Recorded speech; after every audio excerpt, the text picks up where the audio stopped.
Awesome. Hello, everybody. Welcome to the first episode of Kyle's Corner, a new live show where I will be talking to friends and whoever else I can manage to blackmail into coming on here and discuss books and all sorts of other things we might decide to talk about, just kind of informal chatting. My first guest is my good friend, Jordan. Most people here probably know you, but Jordan, do you want to introduce yourself, your channel, and what you like? Yeah. Whatever you want to talk about. My name's Jordan from the channel Jordan Reads. I mostly read fantasy sci-fi, but I throw in a few other things here and again. Right now, haven't been doing too much reading because I have been playing Zelda nonstop. But I have been getting some reading in. So yeah, sometimes you just switch to video games, and then it's like, oh, that's what I want to be doing. Yep. Hello, thanks for joining us. Hello, Penny. Oh, good. Yeah, I always listen to like long YouTube discussions or something when I'm doing chores. Anything when I'm like, I don't want to listen to music necessarily, but I don't have enough emotional bandwidth to like listen to a book. So yeah. So what have you been reading, Jordan?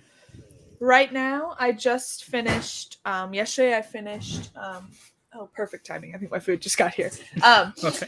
I just finished A Wreck of Witches, which I read for SPFBO, which I really enjoyed it. It was very cute. And then I just started Proven Guilty. Yeah, you were messaging me about that like a couple minutes ago. You said I literally think it's just the greatest started. series of all time, right? Yeah, I said book 8. You finally see the light. I said, "Wow, never read anything like this, unparalleled." Jim Butcher's a genius, I think, for your exact words. Yeah, I think that's exactly what I said. You nailed it. Yeah, so I started that. Literally just started it right before this, so I'm 4% in. And then I'm listening to A Shadow in Summer with you and Alex. I thought I was going to finish it yesterday. Kind of with Alex. Alex started it and finished it without saying anything. Yeah. He's like, oh, I'm going to start it tonight. And then the next day he's like, finished it. It was really good. And I'm like, what? Yeah, I remember him saying he started it and then no updates. He's like, oh, but I just finished it. I really liked it. When do you want to read the second one? I was like, hello. Yeah, that was quick even for us. Yeah. So yeah, I was supposed to finish it yesterday, but work has gotten bizarre, so I have not had much time to listen. And what are you thinking of it so far? I like it. I don't have much left. I'm like 86% into the audio. Okay, so you're further than me. Yeah. Yeah. I just crossed the 60% mark, so I'll finish it tonight. Yeah, I'm liking it a lot. I do think that listening to it, I think I would have probably picked up on more reading it physically, but I mean that's just the name of the game when it comes to audiobooks for me.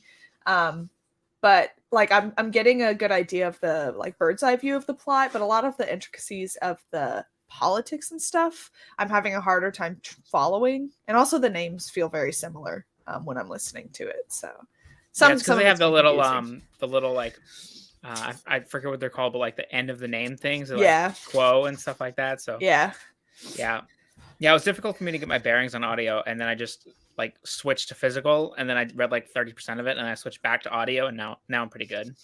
That would have been probably smart for me to do. Yeah, I don't have the audiobooks for the next 3, so those will be all physical reads because Canadian libraries don't know who Daniel Abraham is, apparently. I actually don't know. My library had A Shadow in Summer. They had it as audio, but not as an ebook. So I'm wondering if they have the rest in any capacity. I have like 7 library cards, so you'd think one of them would have it. I'm always surprised at what like mine do and don't have. Like it doesn't make any sense to me. Like my like Winnipeg one randomly has all of like the Michael J. Sullivan like Age of Empire, Age of Myth ones, but no other Michael J. Sullivan, mostly no other fantasy. I'm like, does his son just work here? Like I don't understand. And that's the only series he likes. Yeah. I had to get a friend that lives in Brooklyn to get a Brooklyn library card because they are like the only library I have tangential access to that has Malazan ebooks.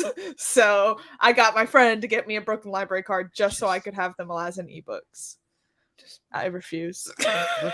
Look at this big floppy boy. It's actually really hard to read because I have to like read it like this Yeah. and then read it like this. It's like when I'm reading when I read I read the first 3 Stormlight mass market paperback. Why did I do that to myself? Oh, I love the mass market paperbacks. But yeah, they get to a point. It's just like A Song of Ice and Fire is about as big as they can get. Mm-hmm. And then well, after those that, ones they just have start really being thin unseemly. pages too. Yeah. Because Also, I also read Christopher, those. Nice to see you. Thank you for stopping by. And Phenomenos. He's like, it's not Nemos, it's Nemos. He told me, but nice to see you, man. Hopefully, you have a good sleep. But yeah, I'm reading 11 books right now. Kyle. It's a problem. It's truly a problem. It's not just kind of a problem. So tonight, I just got to part 3 of Memories of Ice, like literally 10 minutes ago. So now I'm at the part where everybody says shit's wild, B. So I'm like, all right, like I'm really liking the book. Bookborn I've got to the point where I don't trust anyone when they say like, get ready for this part, it's going to be wild. I'm like, just don't tell me anything about Malazan because you're all wrong. I'm really liking it. I do think so. I don't know if I was poisoned by Josh or not. This is Red Fury Books, but when he DNF'd the series and Jordan's read along, but he was just saying that the gray swords he didn't really like, and he had other issues too. But so then when I got to the gray swords, I'm like, yeah, I mean they're fine. Like I don't, and then I just like, I was like, oh man, they really. So I'm not sold on them yet, but there's still a lot of book left. But every other plot line I really, really like. I think we're getting so much lore. The characters are so cool. Like I think there was like a big meeting of characters recently, and I was just like, I love every single one of these like 10 characters. Yes. So I'm totally into it. I plan to finish Shadow and Summer tonight, and then just focus solely on Memories of Ice until I finish it. And then I have a bunch of audiobooks. People are telling me to get help. I know, man, but here's the thing. Like I have different books for different times of the day and different so here's the other book I'm reading right now. Breakfast book. So I'm reading. This is my other physical book. Okay, I'm reading Simon Scarrow's When the Eagle Hunts. And you want to know what the story is with this book? It's a trash book. I don't like it very much at all, but it reads really fast. And I was watching TV, and it was like I was watching How I Met Your Father, and I was watching How I Met Your Father because it's related to How I Met Your Mother. And I was like, I want to see this connection, see if it's any good. But I wasn't really invested. So I'm going to read a book. I'm not going to read a Malazan book during this. That would be absurd. So I have to start a new book. But I don't want to start a new big series. What's a trash book I can read? And the answer to that is Simon Scarrow, who has 2,600 of these Eagles books. And they're just like fine. So I read like 50 pages of it while watching an episode of How I Met Your Father. And now it's one of the books I'm reading. If I tried to read a book and watch TV, my brain would melt out my ears. I don't recommend it. I'm not sitting here recommending anything. I'm just telling you my psychoses. I hope I agree with you, Chadia. I really hope so. I don't think they're bad. I just don't. I'm not like invested. It's actually this is kind of embarrassing. I just got to part 3. It was like 2 chapters ago. I realized that they're all on the same side. Okay, like that's how disconnected I was with the gray swords. I thought they were the enemy, and I was like, oh. No, I think that is not. Don't be embarrassed, because I've had this problem a lot in my Malazan, which maybe be embarrassed because we all know how good my memory is. So maybe you should be embarrassed, but I have had the hardest time following who is on whose side, because like with the bridge burners being like kicked out or whatever, but then they're not really kicked out, but are they kicked out? And it's like, I don't know who's fighting with who. I don't know what anyone's motivations are. I'm just along for the ride. You're just like that smiley face. Literally, I'm the thing with the fire in the background that's like, oh, this is fine. That's me. I'm usually pretty good. Like, it depends really on my engagement with it, because I have to read it. It's a denser read than something that's easy, right? And so the way that Erickson characterizes stuff, I find that you really have to like read in between the lines as to why a character would make a decision. And if I'm invested in what's going on, I can do that pretty quickly. Like I'm like, okay, Quick Ben did this thing because Quick Ben's awesome, and the bridge burners are cool. Like, like I can just, but I think I just like, if I'm not invested, I'm not willing to mentally do that work without thinking about it.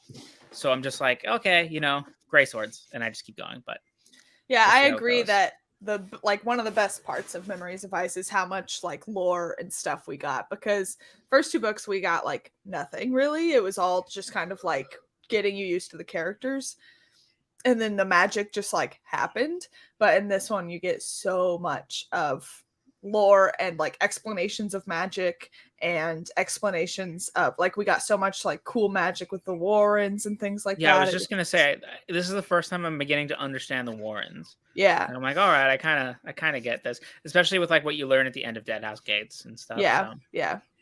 also, for a very long time before I started Malazan, and even still now, I would always think it's funny how I would click into any live show and just like at any given time I'd click into it and somebody would be like, Malazan. And I'm like, I don't know what anybody's talking about. And I'm like, oh great, now I'm contributing to this problem.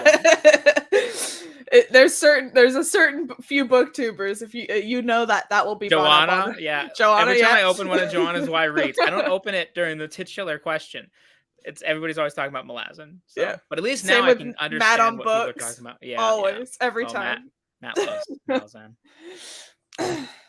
What else are you reading? You don't have to go through all 9 other books. Well, you don't want an essay on what I'm reading? I haven't started this yet, but I just got the Yellow Face audiobook, so I'm probably gonna start that. It became available for me, but then I was like, I do need to read Feast for Crows, but I might read that instead. We'll see, because Feast for Crows way shorter. It is way shorter. Like Feast for Crows is better, and I haven't read sure yet. But yeah. I mean, Feast for Crows, I because of where I'm at in my reading space right now, like my head is just a jumble. I was like, maybe I should wait for Feast for Crows. I'm already behind, so I would rather you wait than you force yourself to read it, and I don't want to be your friend anymore. Yeah, of course. You know, that book, like, it's so good, and people are just like, "Oh, Dorn," and I'm like, "That's not the point. The point is that the book is good." But I'm glad you're enjoying that series more now, because yeah. I mean, I did like it the first time I read it. It just never stuck with me. But when I went back and looked, like on Goodreads, I had given them all, I think, 5 stars, except for Dance with Dragons, because I DNF'd that one. But I also think that at that time in my life, I gave everything 5 stars because I wasn't like on BookTube or anything. So I think if I thought the book was good, it got 5 stars. Oh no! Hey, look at me in live. Like, you guys get to react to me right now, telling me that we're not friends anymore. Like, I really, if Anitha has read A Feast for Crows twice and still hates it, that's valid. We're still friends. Or no, sorry. If she's read it twice and she still hates it, we're not friends. If she's read it once and she hates it, that's fine. Because people inherently, the problem with Feast for Crows is it's very, very different. It starts a second narrative arc, and A Storm of Swords is just so good, and then like it's just all the climaxes of the first 3 books happening, and then book 4 is like, we're gonna introduce a bunch of people, half the cast isn't gonna be here, we're gonna spend a lot of time introducing the people in the desert and the Viking people, and the Viking people are gonna be crazy, and the Dornish people are gonna be crazy, and then in the middle of it all, there's just gonna be Cersei being crazy. And so I get why some people wouldn't like it on first read, but those people are wrong. So also, hi, Anitha. Joanna agrees with me, and she did a very awesome episode on Bend the Knee podcast with Jimmy and Matt in defense of Feast for Crows, and I thought that was excellent, and they did a great job explaining why it is an incredible book. She hasn't read any of it. You know, Anitha. First of all, you should read it. But second of all, you're out here. This is my first time doing this. And I'm trying to respond to the comments, and you're over here trolling me. Get over yourself. I respect it. Bring the chaos. Anitha is trudging her way through Wheel of Time, so she's already cooler than you. Oh. Hey, you also skipped a lot of Wheel of Time. Don't come for me and my Wheel of Time hot takes. You skipped like 6 books. I made the best executive decision possible, okay? I saw the trajectory of my life in the next few months, and I decided to rectify the situation. I'm not saying you're wrong. I'm just saying we're both right. Those books are not that good. Yeah, there's a lot of things I like about them. The premise is really cool. And then there's just, the gender politics. Yeah, I don't think Robert Jordan ever saw 2 people interacting of the opposite gender. For sure. For sure didn't. He just was like, this is how I imagine. He was like born in like okay, I was gonna say there's like Octavia Butler's Dawn series Yeah, where yeah. like somebody wakes up on a spaceship. That's Robert Mhm. Jordan. Yeah. And he was just isolated, and then they were like, write the Wheel of Time. And he's Yeah. like, okay. They're like, read books about men and women and then write your own story. He is the AI that created a story. I just came and sent you. yeah. That's fair. But thanks for coming to my defense. Jordan knows that I accept her very few hot takes because we mostly agree on books, which is we do mostly agree on books. why you, me, and Alex have this like friendship where we have to read all of the same books together. I have a reminder in my phone for January 1st, 2024 to create a Venn diagram of our year sure. in reading. It's absolutely, if we were to expand it out, even like the last 3 or 4 months of December or like of 2022, it would be even crazier. Yeah. Because a lot of the books that I read then, you guys are reading now. So yeah. But yeah. It's just a circle. Like we're just reading all the same books. Yeah. But it's good. It gets me to read the book, even if like Alex didn't engage in this buddy read. He just read and had buddies separately. Yeah. Two separate. He read and he had buddies. At least it motivated me to pick the book up finally. So yeah, and I'm liking it, and he liked it a lot. So yeah, we'll probably have some discussions at some point. I'm sure. Another series we just started. Yeah, I started like 13 last month. It was insane. But you said some of them were books that like the first book just came out or something, right? Like some. Yeah, like and some of them I'm not like. So I'm reading The Book That Wouldn't Burn by Mark Lawrence. Yeah. And I'm like taking that really slowly. Just reading like a chapter or two every once in a while because I think it's good. But I say this as a really big Mark Lawrence fan. I don't understand why it's being said as like so much better than his other stuff. Like some of his stuff is really good, and then people are like, "This is like Philip is like this will literally change literature." Like that's Philip's quote on the next one, I'm sure. And I'm just like, yeah, I mean it's good, but I have the second half left to convince me. I know Bookborn also really liked it. Yeah, we did. We did start it. Yeah. Alex already finished it. Alex finished it in like 62 minutes. Like he literally just. I don't know what he did. I think he just rolled I think he just had a scroll out and he just read it while he was walking around through the day. But yeah, we're liking it. Wrong. I do think that you will really like it, Joanna, just based on what I've read so far. I do too. Not that much of a big sample case, but it's really good. You're not wrong. I know he might as well. It's just funny. He should have a segment where he's like, the next 7 books I'm reading with Jordan and Kyle. Yeah, instead he says it for every book.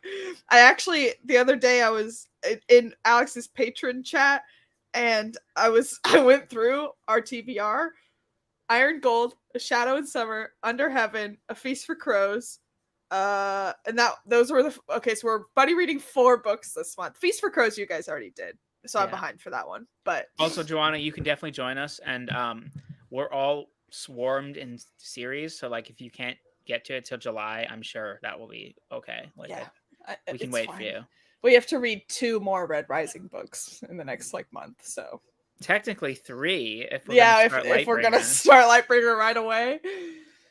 Yeah, thanks Scott for showing up. And I was gonna start this in January when I moved because I don't really have a good setup for making videos. Like I could technically just sit on my bed or something and do it, but I just don't really want to. And then like moving to a new city and stuff was a lot. I was like, well, I'll just do live shows. And then 6 months went by. So it has been in the back of my mind for a while, but I like talking to the people and talking to, all the people in the comments and stuff. So I think this will be a good fit for me. And if it's not, we'll just all pretend it doesn't happen or it didn't happen. I'm already having a blast. So. Oh, good. Yeah. You would say that. This guy sucks. Being rude to me. Yeah, she's just like subtweeting all the people in the chat right now saying how much she doesn't like me. Okay. Under Heaven is my book of the year so far. That's what I like to hear. It's going to be my first Guy Gavriel K. I've literally never read any of his books, so. Yeah, so this is the thing with Brent. I wouldn't have expected Brent to absolutely love that book as much as he did. So that's interesting that it's like I saw his review and he really, really liked it. So I don't know. I'm not saying the book is not good. Like it's like trending high 4 stars for me. Just the way people have been talking about it. is just quizzical to me. They're not in cages. They're in enclosures. This is what you're supposed to do with them. I don't Sherlock I don't have them left. in cages. Oh, he Sherlock did leave. left. Oh, but there's sleeping Sir. Look at her sideways head right now. That's what she does when she's sleeping. So little. I feel like I she's know. so small compared to your other bunnies. Yeah, she is. I picked her up yesterday because we had to like trim their nails. And then right after I got Arya, who's like twice her size, and I was like, holy crap, this is like a jug of milk. It's funny because me, Kyle, and Alex have a group chat where we like talk all book stuff. But then Kyle and I's like personal chat is just videos of bunnies. Yeah. If you scroll through it, it's just bunnies. Every once in a while, our group chat will be me accidentally posting a bunny video in that one instead of the Jordan one, and I'm like, oh yeah. Alex just gives it a little heart. He's like, I don't care. They're not dogs. It's fine. Yeah.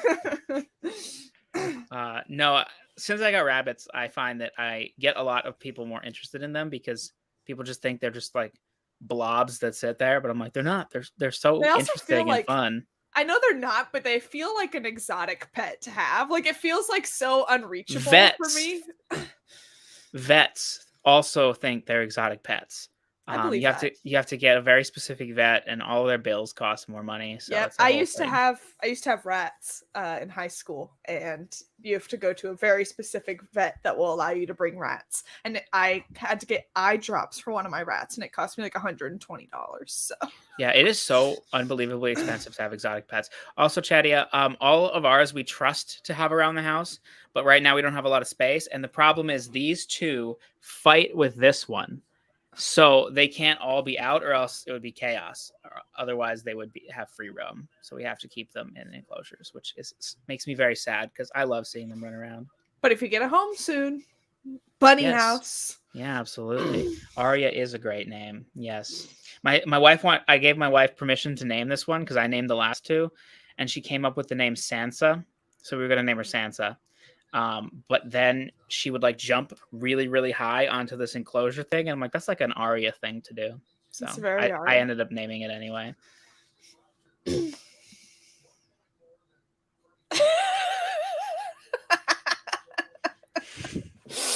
Every night, me? Every night she goes to bed. She's my family. Dad.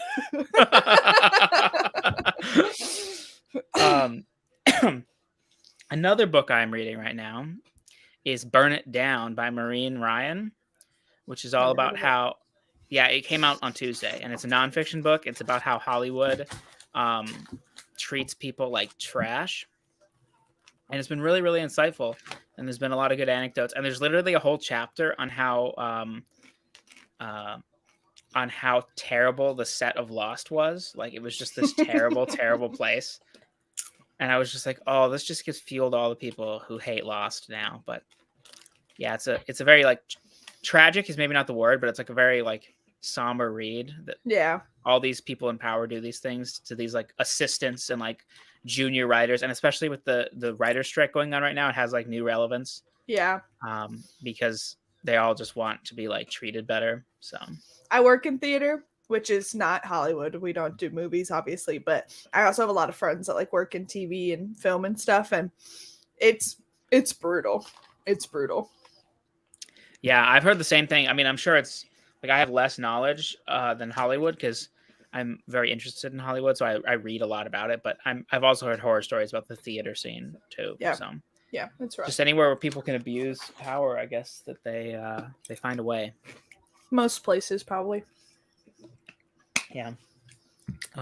So what are some of your hottest takes with books? Like, not to be clear, this is not, I thought this book was okay, but everybody else loved this book. I'm talking about like a book you thought was trash. Just like, let's just I mean, throw tomatoes at stuff. I have been very vocal about this book in particular. Name of the Wind. I knew you were going to go there. I knew you were going to go there. It's a bad book. Also, Wheel of Time, boring. Poorly written. You came out ready to go. You had like a shotgun in your closet. You were like, oh, we're fighting? I have my brain list of my hot takes because I don't have many, so they're always easy to call to mind. Because I do like most books, I feel like. And even if I don't love a book, it has to be very boring for me to be like, this book is bad. A lot of times I'm just like, it didn't work for me. And obviously people can you guys can all like whatever books you want. I'm not saying if you liked the books you're bad. I just didn't like them. I thought that Name of the Wind was boring. And normally I love an unreliable narrator, but however you say that dude's name, he is Both? the pit. Yeah, he's so We annoying. should buddy So... read the second book together. that actually might be fun. So I didn't read it. And in the Wheel of Time, I actually enjoyed some of it. It just, they're so long. And the pacing is buck wild. I just couldn't. I couldn't. And yeah, Robert Jordan doesn't know how people interact. Pacing is so funny because, like, I didn't hate this book by any means, but the third Wheel of Time book, Dragon Reborn, I felt was really slow. Like, it was a lot people wandering around, and some interesting things happen. But then I see some people constantly be like, "This the pacing. This one was so great. Like, everything was just The like, Dragon wow, Reborn. wow." I And think was like, did a thing happen in this book? Like, I gave that one, I think, 2 stars. I really didn't like, and I liked the second book quite a lot. I like the excuse me, I'm eating popcorn is probably the worst thing to eat on a live show. The second one I liked a lot, and I was like, okay, I think I'm starting to get it. And then the third one, I felt like we slammed on the brakes. It was the whole story. Let me sum it up. No spoilers. Everyone is at different points of the world. They're all traveling to the same place. No one else knows that everyone is also going to the same place. They all show up there. The end. That's the whole book. I was like, this is so boring. oh, yeah. And then the fourth one, I do agree. I do agree with Anitha here, though, that Matt's arc is the best in that book. I that was what saved it for me. The fourth one is the one. Yeah, I know. Sorry, Scott. Listen, I like almost all your other faves. Oh, thank you. But is the fourth one where Matt and Rand go into that cool city? Yeah, that's Shadow Rising. That is one of the best scenes out of the 4.5 books I read. That scene was so dope. I was like, why is the whole series not like this? Because it was well written, it was suspenseful, and we got character growth. I was like, this is dope. And then went back to being so boring. So I couldn't, it was too much of a roller coaster for me. There's a scene I like so much in the last book, which, like, I mean, I like the last book a lot all the way through, but there's a scene that's so good that I was so hyped. Well, I was like moving cities when I was listening to the audiobook. So I was like literally driving on the highway when this scene happened. And I was so hyped. I like pulled over. I was because I mean, like, not like just on the side of the road, but I was like, oh, there was a town coming up. I was just like, yeah, I'm going to pull over and finish this part. And I liked it so much that I was like, this is worth skipping 6 books to get to this one. It was really good. If people have read that book, I feel like they know, Yeah. Okay, so Anitha has a question. Favorite book this year so far? Let you go first. I'm actually pulling up my reading spreadsheet because I don't know what I've read this year. So if you know yours off the top of your head. I don't. There's been a few contenders. I really, really liked Legend, which I would not have expected to be in. Oh yeah, I gotta read that. Legend was so like it was like it reinforces to me that people just like get over complicated with trying to tell a good story. And like I really like complicated things. Like, I think A Song of Ice and Fire is very complicated. There's plenty of very complicated books that I love, but like that doesn't make a story good.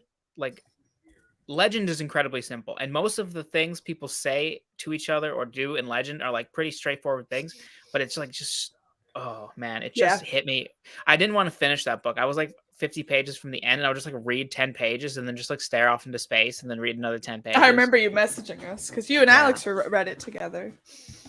Yeah, that one was really good. I also really like Sailing to Sarantium. I don't know if that would be top favorites, but I have no flaws for that book at all. The only flaw is that it kind of just ends, but it also kind of wraps up. Like people say it's half of a story with Lord of Emperors, and I get why they say that, but it almost would have kind of been a flex if Guy Gavriel Kay had just wrote Sailing to Sarantium, and then that was just it. Like it wouldn't be totally complete, but it's kind of like a brazen ending. Yeah. So I kind of admired it for that. I'm probably forgetting some that I really liked. Kindred. Kindred is really up there. Really like Yeah, Kindred. Kindred Yeah. was really good. I also read that this year. I have a few. I mean, probably my book of the year, knowing myself, is going to be Assassin's Fate. Um, but I also really liked uh trying to remember the names of that series, the books in that series is impossible because it's just like she took 4 words, put them in a bag, and shook it up and did that for each of the names. Fool's Assassin, I believe, was that's the first one of that series. Oh That one yeah. I also really loved. But Assassin's Fate will probably end up being my favorite book this year. But some honorable How mentions. cliche of you. I know, right? Some honorable mentions. I really loved for like a shorter story, I really loved Our Wives Under the Sea. I thought it was beautiful. The reviews for it aren't very good, so I don't know. I liked it a lot. It's kind of nice when you find a book that like you loved that didn't hit other people Yeah. as much. You're like, no, I'm right and you guys are wrong. I must have just really understood it better. Yeah. Tress of the Emerald Sea, loved it. It was written specifically for me. I don't have like a lot of full 5-star books this year yet. I have a lot of like 4.5s or 4s or rereads that were 5 stars. Yeah. Legend might be my book of the year so far. Ember Blade is also really, really Ember good. Blade was really good. I might have named my like top 4 or 5 because I can't think of anything else that would be in that same league. Yeah. Oh, I also really like Tyranny of Faith. I don't know if it would be Tyranny in of a Faith was top. really good, but the problems that people had with Tyranny of Faith, I also had, but just to a lesser degree. So I think it stops it from being like a favorite for me. But I do think that it lends itself to the final book maybe blowing me away. Yeah. Yeah, you were saying this the other day in your wrap up, Scott. Like, I don't know what your deal is. Just like read faster, like get good.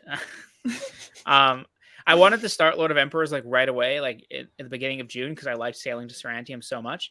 But we're reading Under Heaven together, and I didn't want to read, and I couldn't fit it in before that because I have to finish Memories of Ice. I'm like, I don't want to read 2 Guy Gavriel K books at the same time. So I think I'm gonna finish Under Heaven and then go into Lord of Emperors, which should be hype. Because I really think you're gonna like Under Heaven. Like I know I haven't read it yet, but I just mean I think the things people tell you that you're not gonna like about Guy Gavriel K are exaggerated. Sure. I have to be fair, I haven't heard a lot about him besides people like hyping him up. The only like negatives I've heard some people specifically in what book was it? I think it was in Tigana. Yeah. I think it was Tigana. People were complaining about the sex scenes. Yeah, they're terrible. They're outrageous. They're not good. Yeah. There's I think 3 of them. The first one, but they're not that much of the narrative. Like if it's 700 pages, you have 5 pages of sex scenes. That's not that big of a deal. They're just not good ones. The first one is kind of plot relevant. Like he could have chosen to do something else, but it does like convey some information. The second one is like just atrociously bad. They're just like on a hill for like 4 pages, and I'm like, bro. Sounds dirty. But Sarantium Mosaic actually, so Sailing to Sarantium only had 1 sex scene, and it was a fade to black after like 2 paragraphs. So was it written after or before Tigana? It was written after, but not that much after. Like Lions of Al Rasan was written. Yeah, Lions of Al Rasan was written in between Tigana and Sailing to Sarantium, I believe, and that only had like it had 1 really horny chapter, and then the rest of the book was like pretty okay. So maybe he just got it out of his system with Tigana, but it's definitely overblown, but it is there. Sure. I also forgot a book I just finished reading that I was very surprised I liked it so much. It was Theo's pick for me for the 12 books recommended by 12 booktubers I'm doing, and it was Pines by Blake Crouch. It's my first Blake Crouch book. I've never read a Blake Crouch book, so I went into it kind of knowing nothing.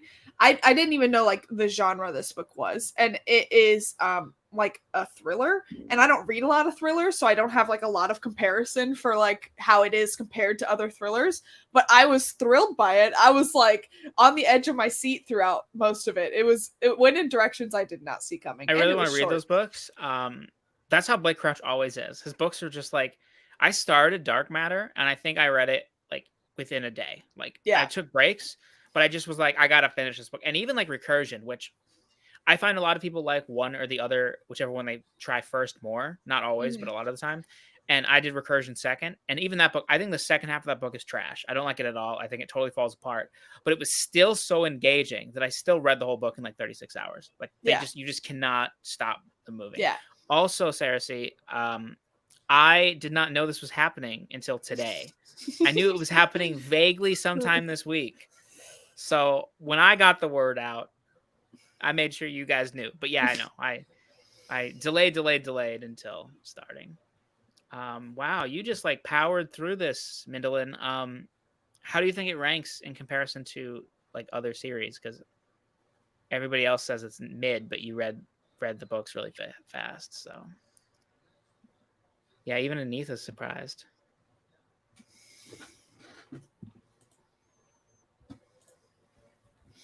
Well, Scott. Okay, that's fine, I guess. Like, I'm not gonna defend Blake Crouch. Like, Yeah. his books are very much like popcorn movies, but like books. They are. And I like them. Like, I would not go to bat for them as like great They're literature, but they're entertaining. fun. Yeah. Yeah. Yeah. Well, I say they are. The one Absolutely. Yeah. Surprise podcast in January. I keep saying I'm gonna make my own booktube game show, and I've already got it planned Yes, out. I was actually gonna ask you about that. In my list of questions here, why don't you tell people what your idea is and get the hype train started? I kept saying I was gonna do this after Japan, and it is currently after Japan, so I just need to do it. But there's this TV show on Dropout TV, which is like one of millions of streaming services, but I believe it was created by the people that made College Humor. And they have a lot of like nerdy TV shows on Dropout TV, and I have Dropout TV because I watch Dimension 20, which is a D&D show. And through this service, I found a show called Actually, which is just a bunch of nerds that it's a game show basically for nerds like us, like same type of nerds, like fantasy nerds and stuff, but not only books. They do like TV and other nerdy pop culture. And so the host will say something. They'll say a fact about a story or a book, but there's something about what they say, like a small part of it that is incorrect, and you have to buzz in and say like actually, and then correct them.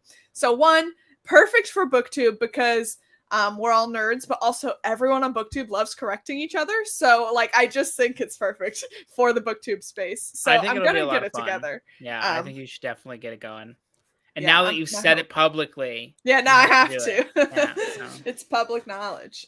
Yeah, so I've already got my first episode guests, and I already know who's gonna win because RJ's one of them. So RJ's not human.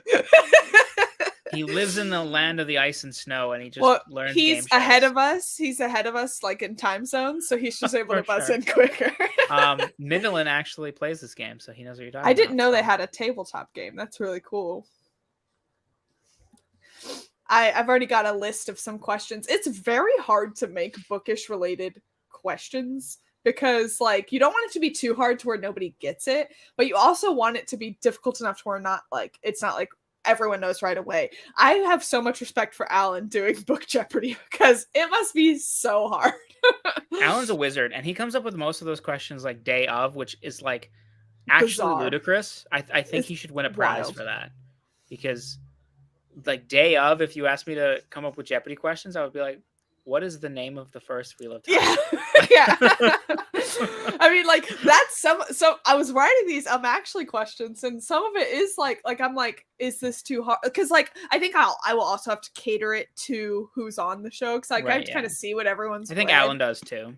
Yeah, because it's definitely going to be tough because I don't want to like have a series that no one else has read, so then just nobody knows it. So yeah, it's going to be tough, but I'm excited because I think it'll be funny. I think everyone's going to have a good time. So I agree. I think I will love tuning in, and I mean, I'm actually people all the time. So. That's why you're on the first episode. Yeah, I just.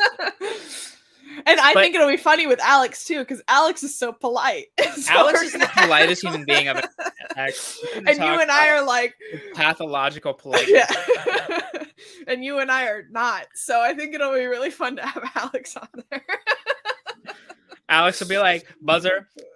So all answers Pardon are actually me. correct. Yeah. Actually, when you think about it, I don't know if I'm right, but so that is right. That is right, but also I think maybe the answer. Yeah, literally. Alex is gonna watch this back and he's just gonna be like, I'm not friends with these guys anymore. They've just talked shit about me for a whole hour. Yeah. That's what he signed up for, being our friend. So Poor Alex is right, Anitha. But you know what? He is the tallest man in the region. So he actually, can't actually related. hear us. So Yeah, we have to shout. I have a coworker now who's 6'7", and he's gigantic. He's so big, and I'm like, how tall are you? And he's like 6'7", and I'm like, so Alex is taller than that. I was like, that's insane. My You don't husband even know. My husband is 6'3" and I'm 5'8", and like I think he's huge. Like I'm like, you are so tall. So thinking about Alex being like 5 inches on top of that, I'm like, my brain just can't. And my brother-in-law is 6'6". Is John 6'6"? He doesn't know. I think he's 6'6". And like I come up to like his armpit. Like it's wild.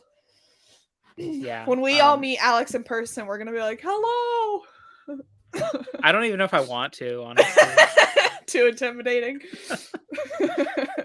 Oh yeah. Yeah, we might all be meeting next year if things go well. We're gonna try and do Dragonsteel. I'm pumped.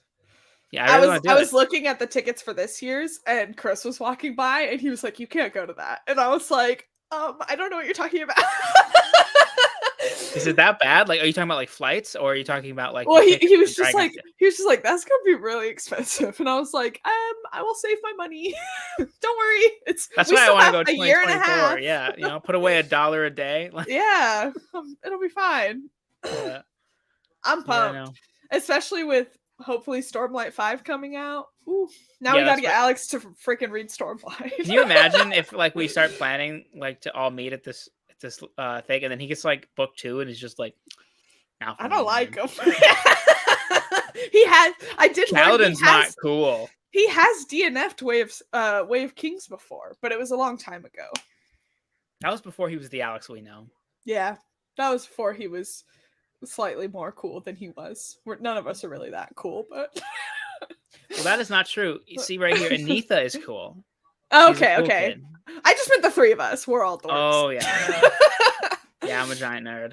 Yeah. It's funny. I do like trivia nights once in a while with my wife's friends. I love trivia. And they're not nerds. I don't know why they're doing trivia.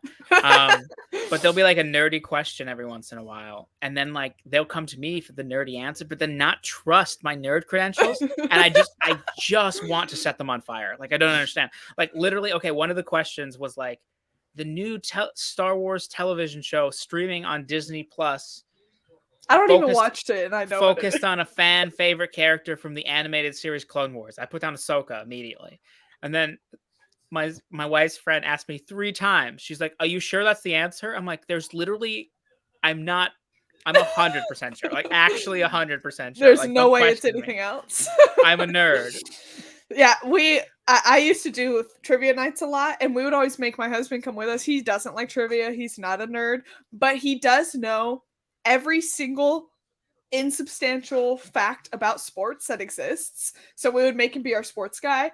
And like literally, I have quizzed him before. I've gone down the list of every NFL team. He could name every coach, every starting quarterback, every backup quarterback, and at least one of every other position.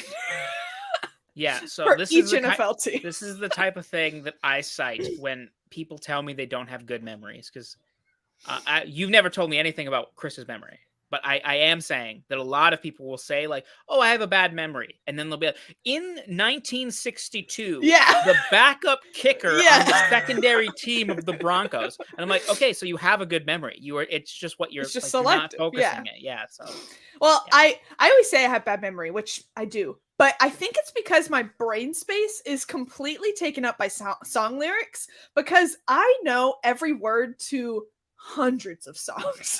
I am so good at memorizing song lyrics. So I don't know. I think it just, all of my RAM in my brain is just devoted to song lyrics. I can't focus on your memory problems right now with what Mindolin just said.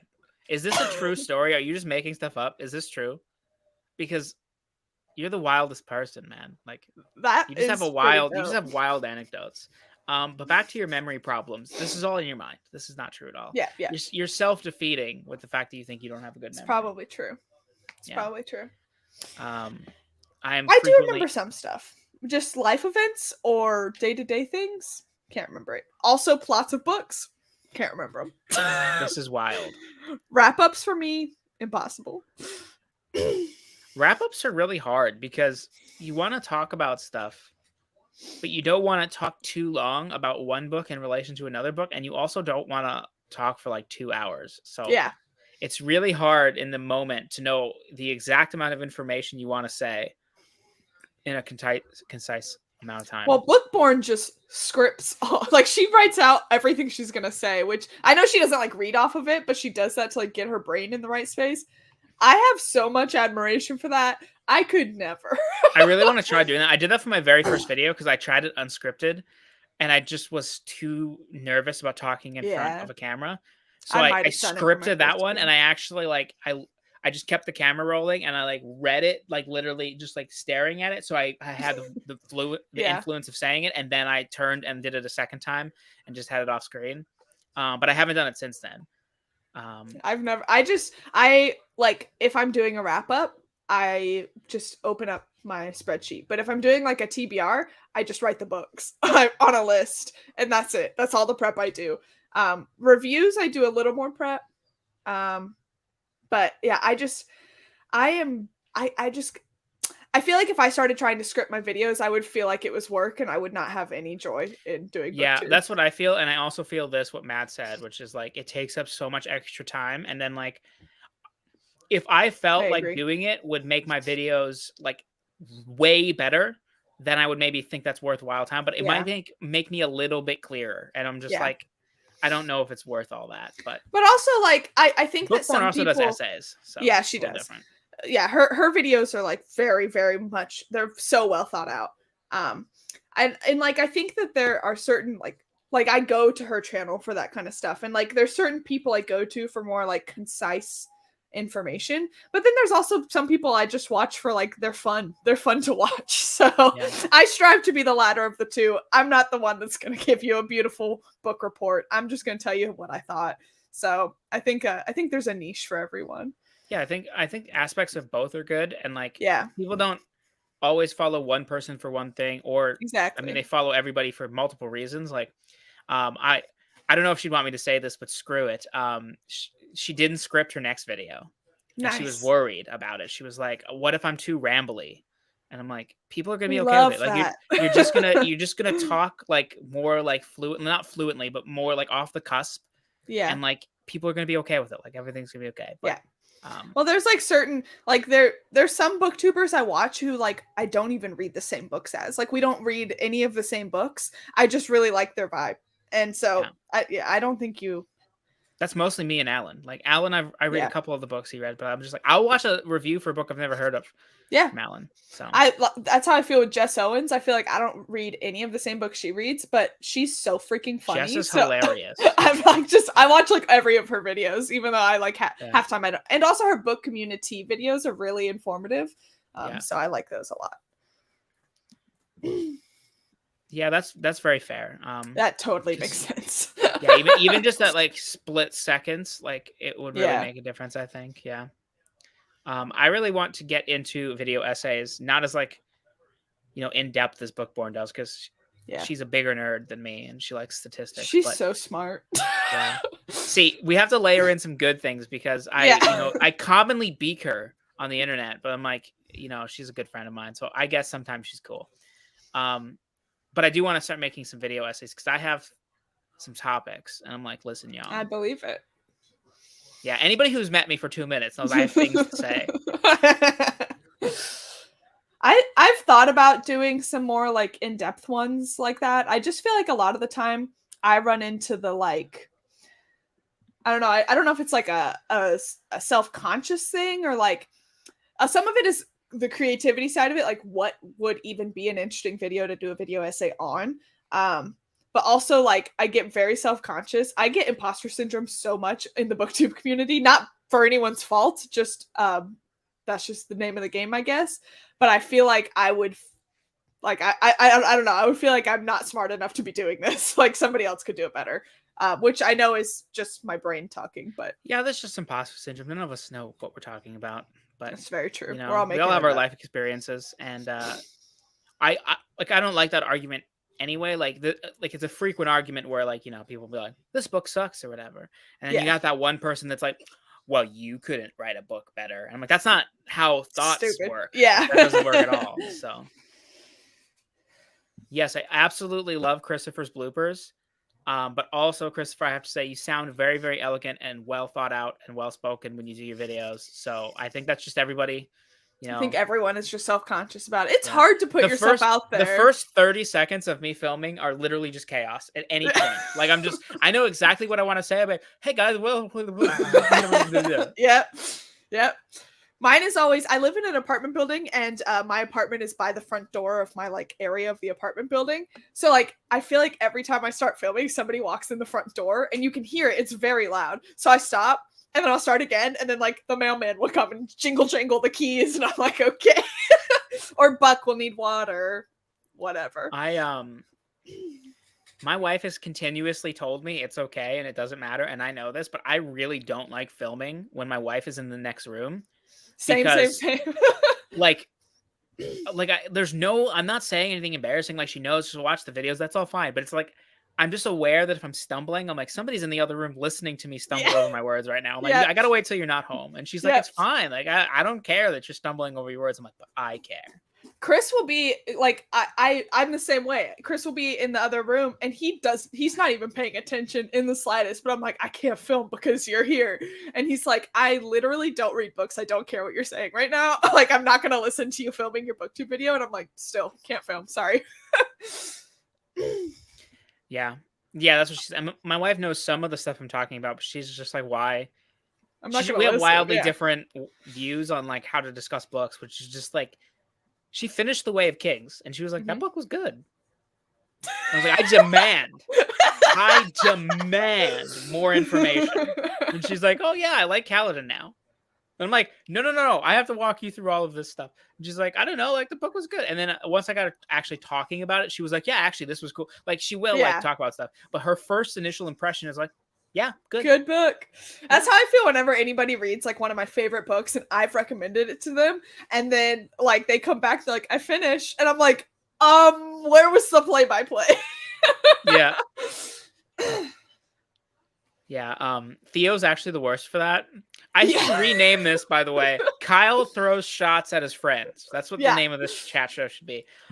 Theo is a wonderful human being, but what he does is starts books he knows we love, finishes those books, and then we have to wait for his wrap up to come up. Like he's like starting Jade Legacy, finish Jade Legacy, and I'm like, did you like it? Like, can you tell me something about it? How did you not come screaming to Discord when X, Y, and Z happens? Yeah, I think this is just a common thing, Christopher, because it defies all logic. Like, I know she doesn't care, but yeah, I just can't. And for some reason, live streams for me don't bother me. Like, Chris is sitting in the same room as me right now. Yeah, it doesn't bother me either. Jess is in the other room. I'll literally just talk about her. I'll just be like, yeah, my wife's an idiot or whatever, and then she knows I'm just playing around. Like, yeah, he's right there. He doesn't care. But yeah, it's like something about like a filmed video is just, there's something about it. Yeah, different. I think it's also Chris has to listen to me play D&D all the time because most of my D&D is like over online, so I'm just used to him listening to me shout about nonsense. So he's watched me cry playing a one-shot TTRPG called Hot Librarians. So he's used to everything at this point. I knew you would like it, Scott. I never wavered. Scott. No, those books were, I figured you'd like those. Scott, I think, has the most similar taste to me on BookTube. I'm trying to think. There's a lot of people that I'm like really similar with, but I don't think there's any book that Scott loves that I'm like, that's a terrible opinion. And I don't think there's any book I love that he like hates. I think we have the most overlap in terms of like all-time favorites. Yeah. So I was confident you would like it, man.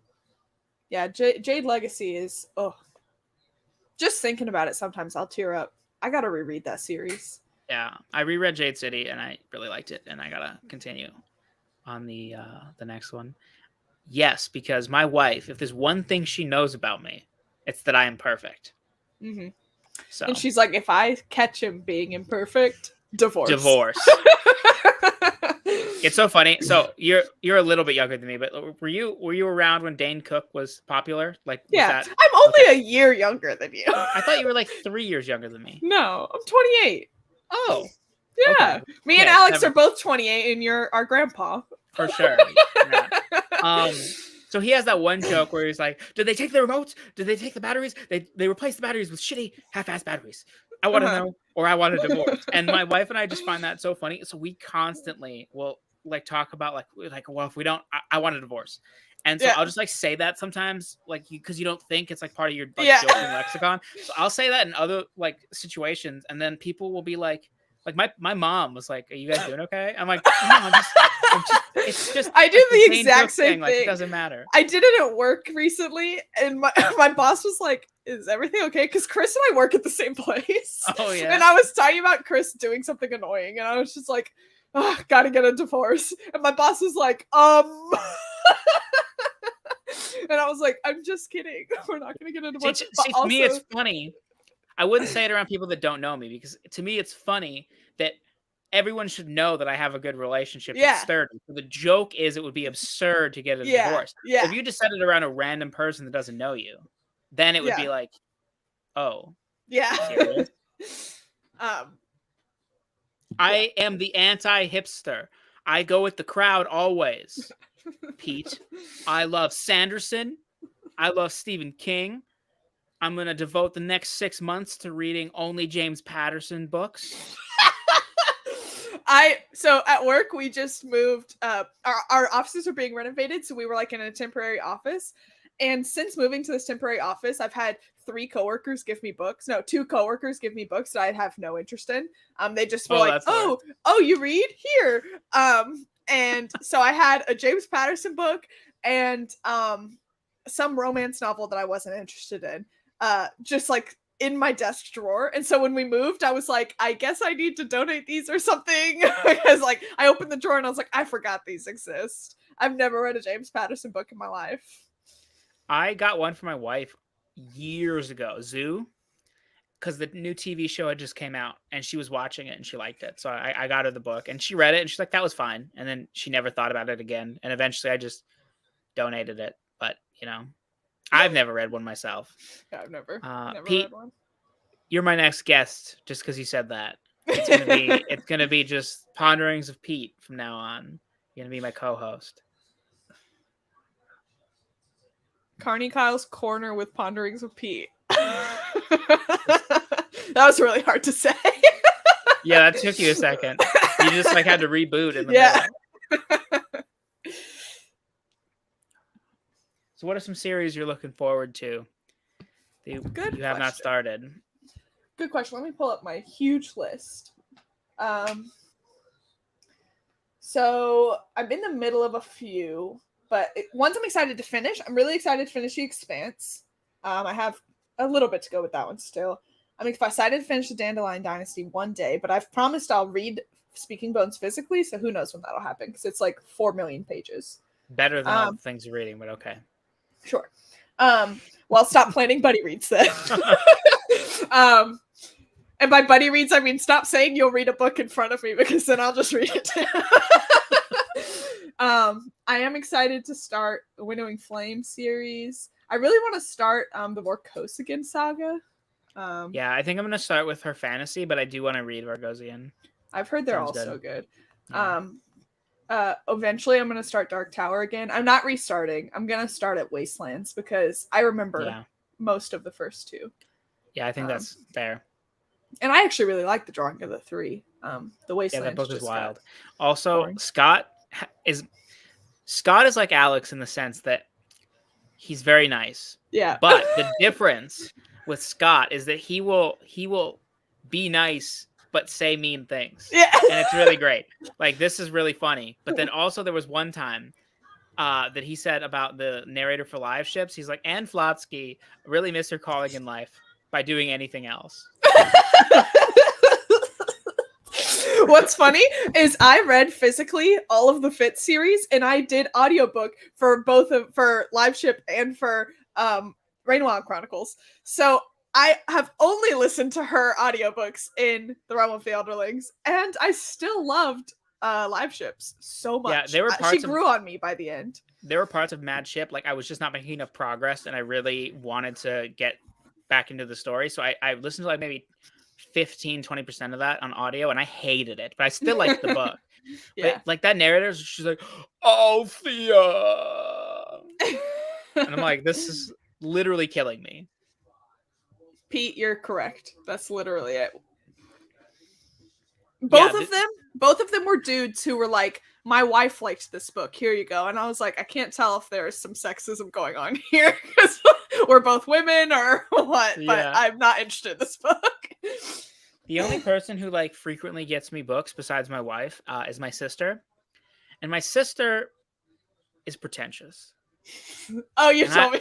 I love her, but she just like, so she always gets me books that are like in the weirdest space where it's not like a book I would never read, but it's not a book I would ever prioritize.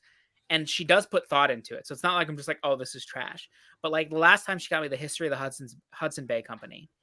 And that is a book theoretically that I would like to read. Like, I'm like, oh yeah, this sounds interesting. I understand how she made the steps to think I would like that book. But if I was to just list 400 books I was going to read, it would be like 402nd. Like it's just not there yet. So I'm going to keep it. But I was just like, oh man, like if ask me, I'll give you a list of like the top 100. I've got my Amazon wish list. Like, yeah, yeah, he definitely he is. Meanwhile, me and Kyle are like, we hate all our friends. I don't even have friends. Yeah, I really have to work on saying nicer things to people about people because I'm used to being friends with people that I just rip, and then I'm on the internet now, and some people don't know my brand of humor. Thank you. And I should be like, Jordan's cool, way. Everybody. I'm the Alex same way. is cool. I'm just like always making fun of my friends, and I'm like, I do actually really like my friends, I promise. That's how you know I like them, is I make fun of them. If I don't like you, I'm not gonna say it. Yeah. Can I have a fork? Or chopsticks? Thanks. Jordan's so mean. She's eating on the live stream. Well, my food's been here for like an hour, and I texted Chris like 45 minutes ago. I was like, could you bring me my food? And he just brought it. So. Oh, man. Well, he was probably gaming. No, he was just sitting on the couch. But he did have a wild case of vertigo this morning. It was pretty crazy. So he's been... Oh, geez. He's been down for the count for most of the day. Vertigo is like a really scary thing to have happen to you. Like, it's the first time it's ever happened. I was kind of freaking out. He was like laying on the floor. He was like, I can't get up. I can't. It was weird. That's weird. Did you guys go to the doctor or anything? No, we went to work. Like the good Americans we are. No, I would have went to the doctor. Actually, that's not true. I wouldn't have for one time. If it was a frequent thing, I would have. Yeah, this is the first time. So yeah. Speaking of American workplaces, I had a coworker that has an out of office right now that was like, death in the family, but here's my cell phone number if you need anything. And I was like, this is the most American out of office I've ever read. Like, just stop working. That's so funny because I quit a job. I mean, there were other, like, this wasn't the only thing, but like the last straw, I quit a job because they wouldn't let this woman go take care of her sick kid during lunch, and it wasn't even busy. They were like, you have to stay. And my thought was, first of all, this is terrible of you. I'm like, but second of all, in any situation, I would not stay. So I'm like, might as well just cut my losses now. And that's what I told them. I was like, this just made me see the writing on the wall. But in America, I'd probably be like, work till you die. Yeah. Well, yeah, Chris, if it happens again, we're definitely going to the doctor. But yeah, we did go right to work. Yeah. Yeah. Listen, it's America for you. Pete is the person I know that loves Dandelion Dynasty the most. So the fact that Pete is here means that you should read Speaking Bones next. Yeah. I do really want to read it. I just have to carve out so much time for it. Yeah, it's huge. And I just spent 5 weeks reading Memories of Ice, so It's actually funny to me how so Bookborn and I are reading Memories of Ice together, and she started complaining at like page 19. She was just like, "This book is so long, I can't do it." Like, like a kid in a back seat that's just like, "Mom, when are Hmm. we gonna get there? When are we gonna get there? I Are don't we want. there I'm yet? tired. That was her for like 400 pages every time we talked about this book. She's like, "I need a break from this series. It's just so long." And I'm like, "No, you can hang in there." And now I've been reading it for like 2 months, and I'm like, I think I need a break. It's not the book's fault. It's so I'm not gonna put the blame on Bookborn. I was taking it easy on the book because she was reading it slowly, so I didn't feel as much pressure to read it. But I Yeah. also was like reading so many things, and I was like tired all the time. And you just need more focus to read Yeah. Malazan. It took me a long time because obviously I've had a lot going on in May and Zelda came out. But like because of that, I feel like it made the middle not as good for me, which sucks. So I'm hoping that I'm gonna make sure for the rest of them I have enough time to read it quicker than I did with Memories Yeah, of Ice don't because it go to suffered. a different continent while you're reading it. Yeah, next Yeah, time I'll make sure not to. yeah. This is crazy, Neith. Are you okay? Like, Yeah, for real. jeez. I'm Yeah, I'm so. hoping it doesn't happen to Chris I would have again because rather it's you just had a scary. reading slump. Yeah. Like you were just like, I thought I was in a slump. No, like I this had a is medical problem. yeah. Bookborn is a complainer. That's true. That's valid on air. For sure. Speaking of that, though, actually, you are an SBFBO sub judge. Do you want to talk about that at all? Sure. I uh don't ask me what my 6 books are because I can't name them off the top of my head. But I've read one so far. I read A Wreck of Witches, which I actually really liked. It was really cute. It's like a cozy fantasy about witches, and there's like a witch that lives in a sentient house, and they're just trying to stop this mushroom lady. It's very cute and very cozy. So I liked it a lot. And next up, I'm reading. It's a Peter Pan retelling. I can't remember what it's called. And did you choose the ones that you wanted to read, or did she just be like, take these? Or No, how did it so work? basically she told us to like list our top choices and then she kind of like divvied them up that way by giving you as many of your top choices as she could. Um Okay, Pete. Good one. Pete was ragging on his book choice the other day on Alan's we sprints. we've had a few people in our group chat have been sending through some crazy one-liners from their books. Andrew had some wild. He was reading one book that was wild, and we were all like, "What is this novel?" Matt has a question. With sub judging, how do you all come to an agreement on which one is your top pick collectively? I think I So know, but do you want to just run down yeah, the so process? we each give basically we're all gonna pick our favorite of our group, and that's the one Bookborn will read. So there's 5 of us, so she's gonna read 5 of the books. So we all choose our favorite of our 6. She takes all 5 of those and reads them, and then she chooses which one she's nominating or whatever. Yeah, should be fun. I'm I hope you excited. guys explicitly choose books that I know she's gonna hate. I'm excited because some of mine seem very. All of mine are vastly different genres. It seems like they're all fantasy, obviously, but like different subgenres. So I'm really excited for that. Did this book take an even worse nosedive, Pete? Because the last time I heard from you, you weren't loving it. So, holy crap, Chadia, you were on Memories of Ice when I was on Deadhouse Gates. You just cruised through this series. I can't imagine like reading these back to back. I think I would die. I think my brain would melt. Jake did. Jake literally just like started the first book and just read them through. And I think like there was one book he needed delivered to him, so he took like a quick break with like a short book. But other than that, he just read all 10 straight through. And I'm like, that's insane.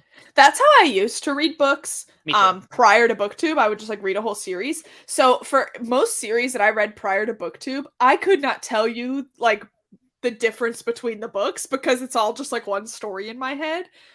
So like now I still have that problem whenever I read books quickly. Like Jade City and Jade War, I read back to back. So like I have a really hard time like saying what happened in those two because they're the same in my head.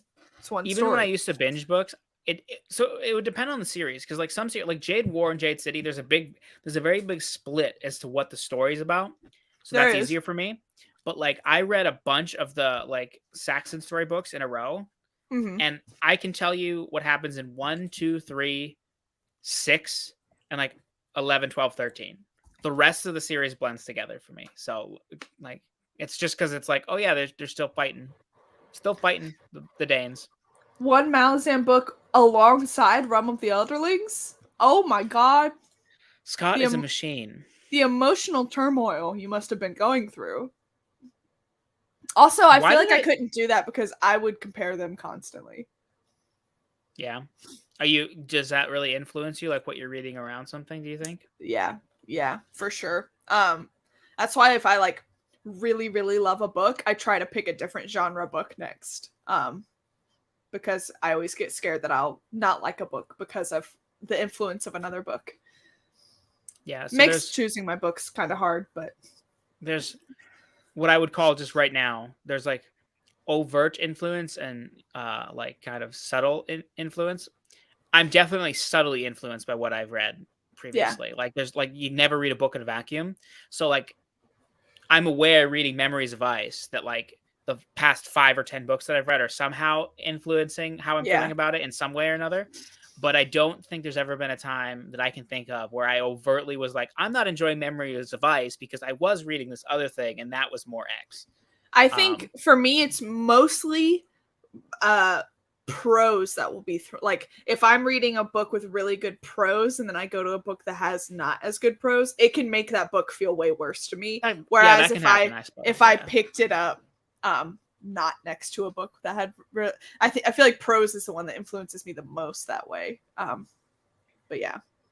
And Malazan and Realm of the Elderlings both have amazing prose. Yeah, so. and they're very different. I think so. It would influence me if like I was reading a good book and then I picked up a bad book. And I know that's still subjective, but I mean like if I picked up Hobb and then I picked up, I can't think of another author that's like, okay, even Brandon Sanderson. Brandon Sanderson, I think has good prose. People come at me, I'll defend it all day long. But it's a different kind of good. Very different. Yeah. Yeah. So like it would feel very different than reading a Robin Hobb book. But I still feel like the story is being told competently. But if I just picked up, like a trash James Patterson book, maybe I would be like, James Patterson should retire. Yeah, he's like 400 years old. I don't think he writes books anymore. The reason I mentioned James Patterson earlier is that Tanner, who is in the community, he's around. I'm sure everybody knows him. He messaged me yesterday, and he was like, "I work at a bookstore, and you'd be surprised how many people think James Patterson is like God tier. Like people just really love him." And I'm like, I just didn't know that was the case. Yeah. It's like all those books that you always see like in a CVS or a Walgreens. Like James Patterson is always there, Nora Roberts, like all of those authors are always at like a CVS Walgreens. I feel like that's when you know you've made it as an author. If you've made it into the very limited selection at the CVS Walgreens. Yeah. Or it means that you're a hack. I say, having not read most of those authors, but yeah, I haven't either. It is interesting that like the selection gets so, and I get like the commercialism aspect of it, but like it just is the same 3 authors just on there, and it's like, and then it just perpetuates in the culture when people are like, I read books, and you're like, great, I found like a kindred soul. What books do you like? And they're like, I read a what was it? Like a Colleen Hoover book, and I'm like, yeah, I'm like, oh, okay. No, that's like no shade against Colleen Hoover. I've never read her, but it's full shade against Colleen Hoover. I don't like her. But it's like when you see people at the airport reading, you always know who's reading because they're at the airport or who is an actual reader. Because like I see so much Colleen Hoover at the airport, and I'm like, I just see Colleen Hoover everywhere. I've only read one of her books. So many 20-year-old girls. Like I work with like because I work in the hospitality industry. So most of my coworkers at any point are like from 18 to 25-year-old women. And that's just the demographic for Colleen Hoover. And they just talk about him constantly. Yeah. And I'm like, yeah. Oh, jeez. I've only read one of her books. I've only read one. Be in the conversation. And I had a lot of very strong feelings about it. I thought it was very poorly done. But I've only this happens to me too. not necessarily Sarah J. Maas, but people will be like, I love fantasy. And I'll talk to them. I won't go deep. Like, I won't be like, have you ever heard of, RJ Barker? Like, Yeah. I'll still like the bigger fantasy names, and Brandon those will have no Sanderson. Yeah. clue. Yeah.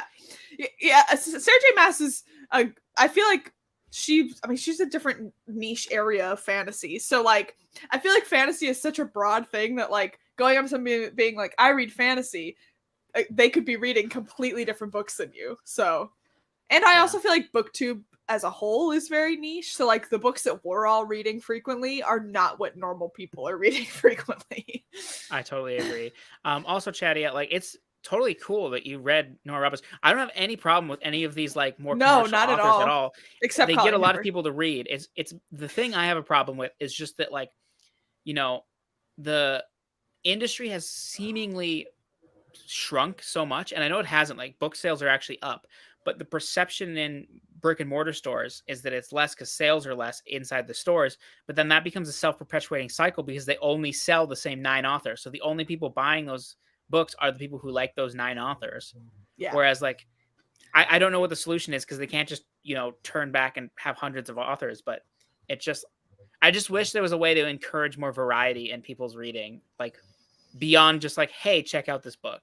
Well, it would be awesome if, like, I think that Goodreads could be that if Amazon put any effort into the website. For sure. Because it could totally be that, because it would be such a nice tool to like discover more books that you could read.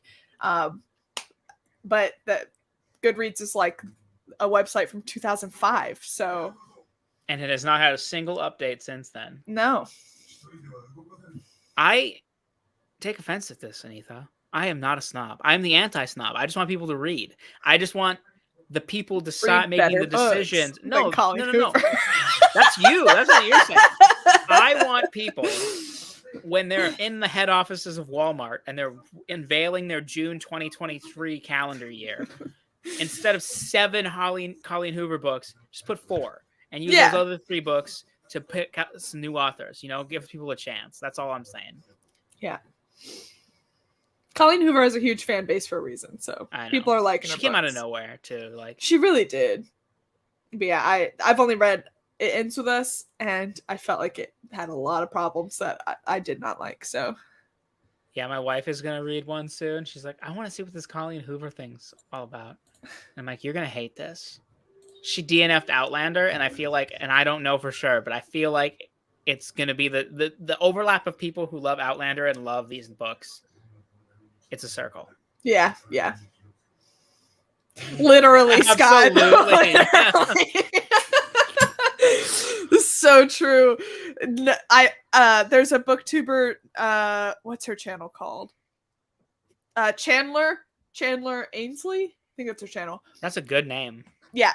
I know that's her Ainsley. name. I know that's her name. I'm not totally sure if that's her channel name, but anyway.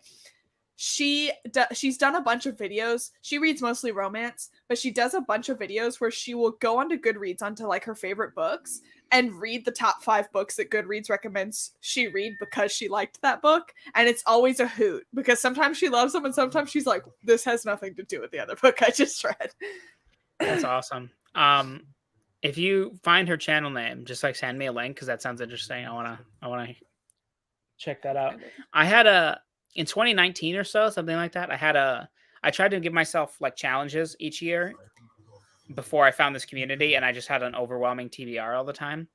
And in 2019, I was just going to pick a list of really popular authors that I'd never read from like as many genres as I could find, and just pick from that list and read a book from one of them each all year. Like, not have a certain amount that I would read, but just be like, I've never read Stuart Woods, and I would just pick up one of his books and read it and then cross them off the list and pick somebody else.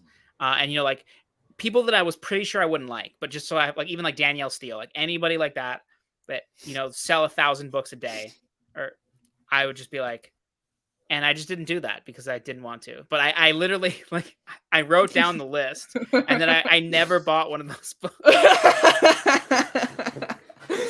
That's amazing. Yeah, my book selecting before BookTube was just I was only reading YA fantasy because I was too intimidated by adult fantasy, and because I didn't know anyone that was reading it, I like didn't even know where to start. And they're kept in very separate locations at bookstores, so I just never even ventured over to the adult fantasy. So I would just walk through the YA fantasy aisles and just find a cover that was cool and get it. That was like my book selection process. So I'm very glad I found book 2 because I've read much better books. Not that YA is bad by any means. YA has its place. It's I was really into podcasts, and I mean, I'm still am, but to a lesser degree. And so most of my reading was nonfiction, which, like, I mean, I still love nonfiction. Yeah, me but too. My nonfiction has mostly migrated to audio now, just because I want to read fiction physically, and it's better nonfiction via audio. But I used to read I think the first year I read 100 books. I set a goal to read 100 books. I think 87 of them were nonfiction. So I really just went straight into that, and then eventually I was like, what about fake stuff? Like, I want to get back into that. What about fun stuff? I also read a lot of nonfiction, and I agree that I think I think it's more fun to do nonfiction via audio because so much of the time the author is the one narrating it, so it's always a lot of fun, especially like memoirs. Yeah, I think they're a lot of fun. Memoirs is the genre that has changed the most for me because I've always read memoirs since like a really long, since I was 12. I've always read memoirs, and now I almost never read a memoir with my eyes. Like, there's probably been a couple. Like, I read this book called Wild Ride by Haley Arsenault, which she was really cool. She was like a cancer survivor that worked at St. Jude's, and then she got chosen to go to space as an ambassador. And that was like a 200-page memoir that I really, really liked. But most of the time, I only listen to them on audio because it's just so much easier to listen to them while I'm doing stuff. Yeah.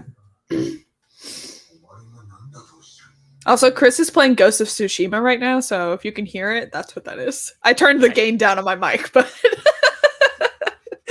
I started that game the other day, but I didn't get very far because the controls were wildly different from Horizon Forbidden West, and I didn't want to start getting confused, but I'm going to come back to it at some point. I am going to be playing Zelda until the end of my days, but if I ever do finish it, I want to start Elden Ring, I think. Oh, great. One huge game to another huge game. Well, because we just got a PlayStation 5. And Elden Ring is also on the Xbox. We have an Xbox. But I could never really play it because Chris is basically my reading is his gaming. So he's normally always playing video games when we're home. So I could never play on the Xbox. He was always playing on the Xbox. So now that we have 2 game systems, I'm hoping to play Elden Ring on the Xbox while he uses the PlayStation. And then I'm going to try to get to some of the PlayStation exclusives because we got the God of War PlayStation. So we already have God of War. And then we have Ghost of Tsushima. And I've played Horizon Zero Dawn. So I want to play Horizon for... Wait, what's it called? Yeah. Horizon Forbidden West. I don't like it as much as the first game, but it's still a good game. But it's longer for no reason. I think there's a lot of fluff. I thought the first one was too long, so maybe I won't like it. But first one was amazing. I got bored. Stop having bad opinions. I got bored. The combat felt like a lot of work, which is interesting because Zelda also the combat is a lot of work. Okay, so I think the combat is a lot of work in this one, and I didn't think that in the first one. So you might not like it. Yeah. But I have also evolved a lot as a gamer since I played Horizon Zero Dawn, so I might like it more. I have never evolved as a gamer. I've always liked the same games. And it's always first-person strategy or real-time strategy games, turn-based strategy games, and RPGs. Yeah. That's basically it. I've always just been RPGs, but I haven't been gaming that long, so. What's your favorite game, would you say, if you had to pick one? I mean, right now, I'm going to say, yeah. I know, but that's because you're playing it, but legacy-wise. So, if we're talking nostalgia, this is going to sound so stupid, but I will stand by it until I die. Shrek 2 on the PlayStation 2 is one of the best games ever created, ever. Because it's you have all these Shrek characters. You can play with up to 4 people, but you can also play by yourself. But at any given time, there's other characters with you, and you can switch between them, and they all have different powers, and there's a full storyline. It is such a good game. I played it as a kid, and I beat it with my friend. We had rented it from Blockbuster and beat it in 2 days. And then I got it again. I got show. it again in college because I brought my PlayStation from home, my PlayStation 2. I brought it to college and I found a copy of Shrek 2 and I played it again and it held up. It is such a good game. Interesting. I would have but never expected. yeah, it's every time I really say that, liked- people are like, I have no idea what you're talking about. I but really it liked is a good the game. Two Towers video game. That was like the like based on a movie video game that I loved. Yeah. That game is incredible. I loved it. I also played a lot of DS as a kid. And there was a game called Touch Detective, which was like you were just a little girl who had like a little mushroom as a pet, and you just had to like solve crimes in this town. I loved that game as a kid. But my favorite game besides Zelda, The Witcher 3. Yeah. Oh yeah. Witcher People 3. love that game. So good. I've beat it twice. I beat it twice during the pandemic because I was furloughed for like 6 months. So I just played it all the way through once, and that's a type of game where like choices you make change this ending. Yeah. So I played it again right after that. Like I had like a month break, and then I was like, I'm gonna play it again. Yeah, I just don't. I go through phases where I game a lot, and then phases where I don't game very much. Same. And then the problem is that is not usually dictated by the interest I have in the game I'm currently playing. Like it's usually not related. Same. So I can be really interested in the game, but then just like for whatever reason fall out of gaming for like 6 months, and then I return. So twice I started Witcher 3. The first time I got like 2 hours into it. It was like just and I went back to playing like a Yu-Gi-Oh game or something. I don't know what I did, but like an easier game, and I just never went back to it. And I was like, okay, I'm gonna focus on this now. And I got like maybe an hour past the prologue, like not very far at all. And like I thought it was a good game. I was liking it. And then I just got busy with work. Yeah. And I started reading. And now I'm like, do I start this again for the third time? It's crazy because pick up from where I was. I really, really, really dislike the books. But the storyline in Witcher 3 is like, oh, look who decided to join us.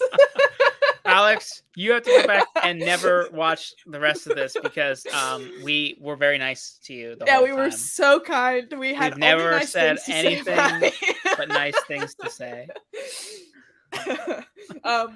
But anyway, but also he's coming in here talking trash about me. So anyway, what was I saying? Oh, the Witcher 3 storyline is phenomenal. Because the Witcher games all take place after the books. So they knocked it out of the park. So I think it's great. I cried both times I played. I really did not like The Time of Contempt, which is the second full novel with The Witcher. And Anita's out here just she's just a tattletale. Anita didn't have any friends. Anita was for sure bullied in high school. Like people were throwing balls of paper at her and stuff, you know.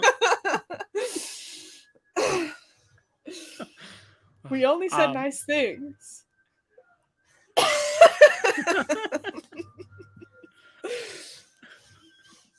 We love you, Alex. It was all out of sadness that you weren't here with us tonight. Yeah, that's all. We were just talking about how sad we are that we can't see you up there, and we were just saying how impressed we are with how tall you are. Yeah, it was mostly tall related humor. You've heard it all a million times. Yeah, don't, Scott. It's not worth it. I mean, okay, I will say The Last Wish is a decent book. It's like a collection of short stories. I think The Last Wish is actually pretty good. From there on, you don't need to read them. So I have a friend who really likes fantasy, but she hasn't read a lot of fantasy. It's more like she's played a lot of fantasy and watched like all of any popular fantasy thing she's watched and really liked. And she really likes Wheel of Time. So there's like a couple she's read. And I was like, you should try The Witcher. Like, it's really good. And I had only read The Last Wish up until that point.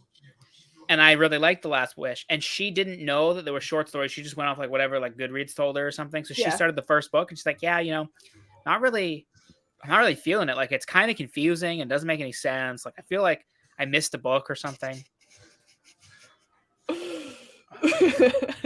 Alex, get over it. This guy. And I was really confused. And then I read like, you know, the next book. And then I got to the first book.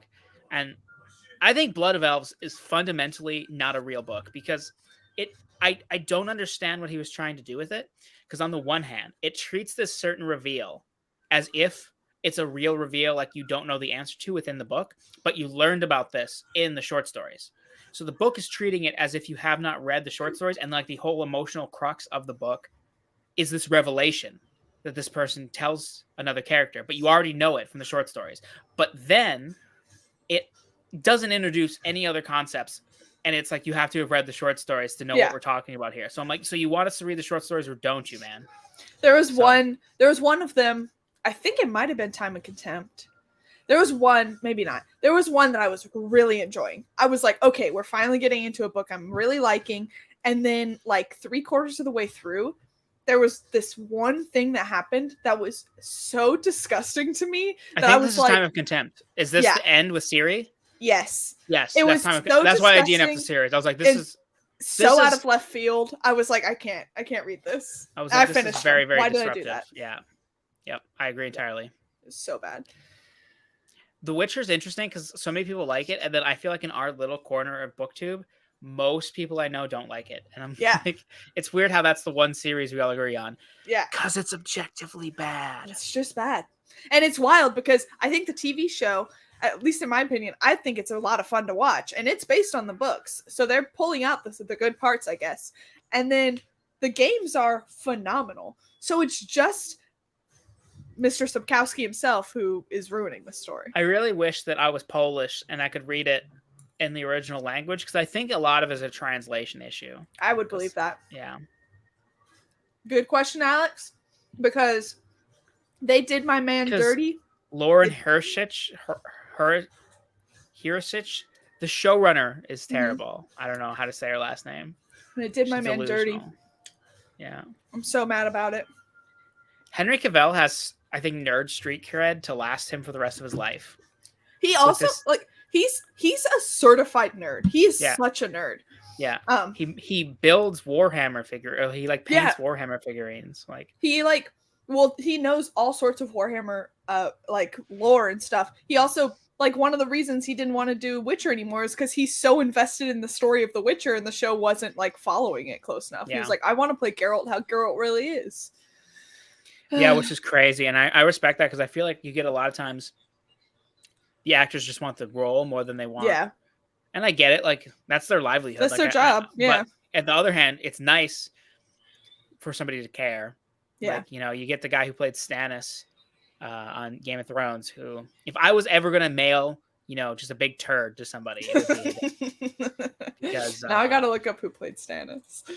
I'm sure he's fine. Like, he did a good job, but he was just very dismissive of the whole show, and they just ruined Stannis, which is my personal axe to grind. I feel like they ruined Stannis, and this dude does not look like how I pictured Stannis. Did you not watch the show? Oh, no, I only watched the last season. Right. Yeah, but he just he was just very I just showed up, said the things they wanted me to say, and I just went home, whatever. Yeah. And I was like, oh, you ruined my boy. Stannis the Manus.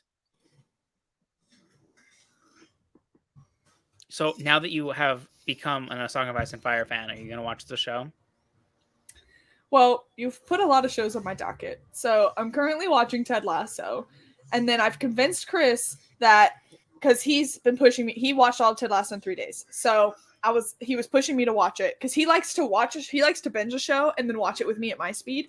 So I'm watching Ted Lasso with him now. And I told him, I was like, Scott, hold on, I'll get to it. So I told him, I was like, I'll watch Ted Lasso with you if you'll watch The Wire with me afterwards. And he said yes. So we're watching The Wire next. So you need to give me 3 years before I can start Game of Thrones. I like this. Also, for anybody watching this, the name is a nod to The Wire for this show, Kyle's Corner. But you can't tell, because a corner could just be anything. But my inspiration for naming it that comes from the fact that I love The Wire, and it's all about the corners, but in a very different, in a drug dealing context. But that's actually what this show's about. We're here to deal drugs. Scott.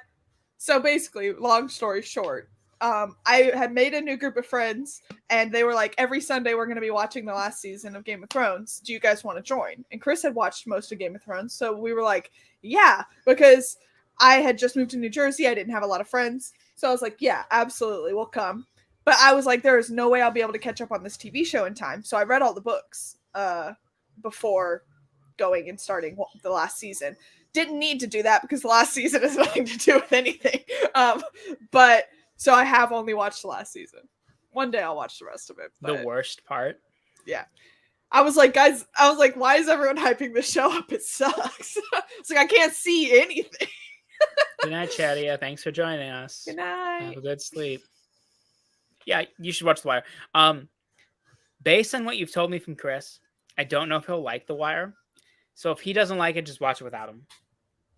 Alex, I've told you this.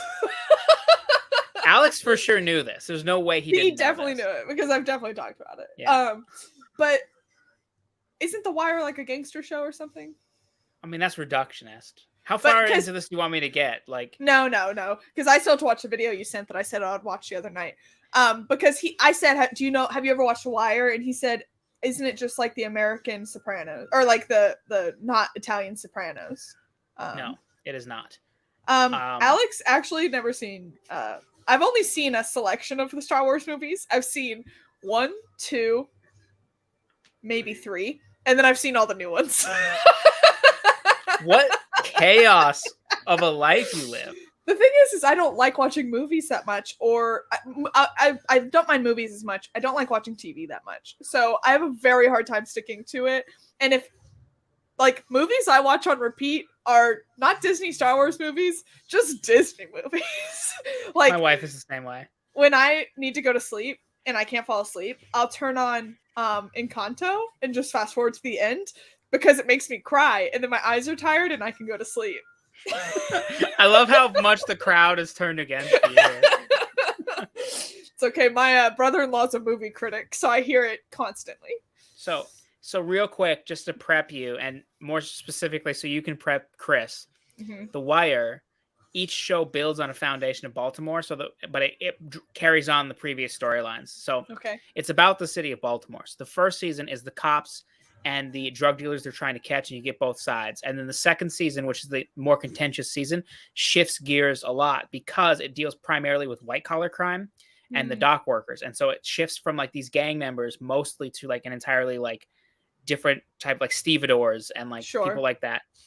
But then in season 3, it carries forward all the other stuff. It also brings in City Hall in season 3. And then season 4 brings in the school system and how the schools propagate a system where these kids are left to their own devices, and the only way they can do things is to go and join the street trade for drugs. It sounds like a show I'm gonna like. Yeah, and then the 5th season brings in the media and how that distorts everything. So it is more than just, gangsters. So if you go in with that thought process, it's not going to work too well.